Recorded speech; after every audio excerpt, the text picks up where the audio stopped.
নমস্কার বন্ধুরা, আজ আমরা আলোচনা করব ক্লাস 4 রায়মার্টিন কোশ্চেন ব্যাংকের আমাদের পরিবেশ থেকে 8 নম্বর স্কুলের প্রশ্ন উত্তর নিয়ে। তো চলো ভিডিওটি শুরু করা যাক।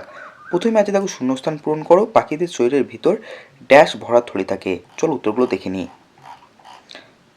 পাখিদের শরীরের ভিতর বাতাস ভরা থলি থাকে। নেক্সট প্রশ্ন, ভারতীয় সিংহ গির অরণ্যে পাওয়া যায়। গয়ের উত্তর হবে সাধারণ তুলাযন্ত্র দিয়ে পদার্থের ভর মাপা যায়। ঘয়ের উত্তর হবে তরল ও গ্যাসের নিজস্ব কোনো আকার নেই। ইংয়ের উত্তর হবে বাতাস থেকে শ্বাস নেওয়াটা হলো প্রশ্বাস। নেক্সট প্রশ্নের উত্তর হবে সকালবেলা আমাদের ছায়া পড়ে পশ্চিম দিকে। 2 নম্বর প্রশ্নে আছে সঠিক উত্তরটির মাথায় ঠিক চিহ্ন দাও। উদ্ভিদের খাদ্য তৈরির জন্য প্রয়োজন কার্বন ডাই অক্সাইড। ক্ষয়ের প্রশ্নের উত্তর হবে প্রাণীর খাদ্যনালীতে থাকে কৃমি। গয়ের উত্তর হবে বাদুড় আকাশে উড়লেও এরা কিন্তু স্তন্যপায়ী প্রাণী। ঘয়ের উত্তর হবে সবচেয়ে হালকা ধাতুর নাম লিথিয়াম। 3 নম্বর আছে নিচের সঠিক বাক্যের পাশে ঠিক ও যেটি সঠিক নয় তার পাশে ভুল লেখো। কয়ের উত্তর হবে চিংড়ি সিডার আছে, এটা হবে ভুল। শুকনো মাটিতে ফণী মানুষের জন্মায়, এটা হবে ঠিক। শ্যাওলা একটি জড় পদার্থ, এটা হবে ভুল। দার্জিলিংয়ে পাইন গাছ জন্মায়, এটা হবে ঠিক। মাছের ফুলকার ভিতর লাল রঙের কানকো থাকে, এটা হবে ভুল। 4 নম্বর আছে বাম স্তম্ভের সঙ্গে ডান স্তম্ভ তীর চিহ্ন দিয়ে মেলাও। তুষার চিতা হবে বিলুপ্ত হয়ে গেছে। পায়রার হবে সামনের পা দুটো ডানা হয়ে গেছে। মাছ হবে জলে বাস করে।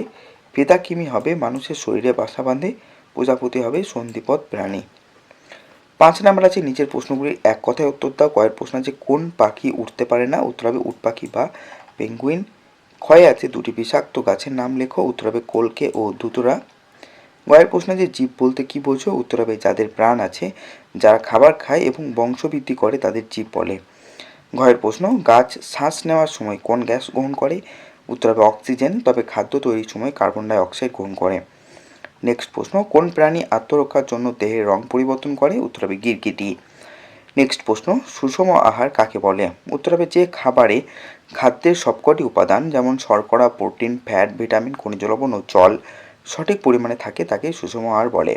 যেমন দুধ, এখানে অবশ্যই একটা উদাহরণ লিখে দেবে। যেমন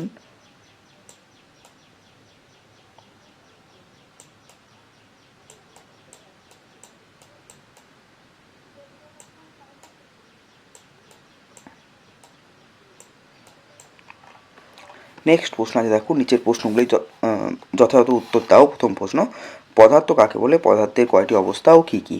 তার উত্তর হবে যার কিছুটা ভর আছে এবং যে কিছুটা জায়গা দখল করে থাকে তাকে পদার্থ বলে। পদার্থের 3টি অবস্থা যথা কঠিন, তরল ও গ্যাসীয়। নেক্সট প্রশ্ন কেঁচোকে চাষির বন্ধু বলা হয় কেন, উত্তর হবে কেঁচো মাটির নিচে চলাফেরা করার সময় মাটি আলগা করে দেয় এবং কেঁচোর মল মাটির উর্বরতা বৃদ্ধি করে, যা চাষের জন্য খুব উপকারী, তাই কেঁচোকে চাষির বন্ধু বলা হয়। নেক্সট প্রশ্ন আমাদের পরিবেশ কয় ভাগে বিভক্ত ও কী কী, উত্তর হবে আমাদের পরিবেশ প্রধানত 2 ভাগে বিভক্ত, এক হচ্ছে প্রাকৃতিক পরিবেশ এবং সামাজিক পরিবেশ।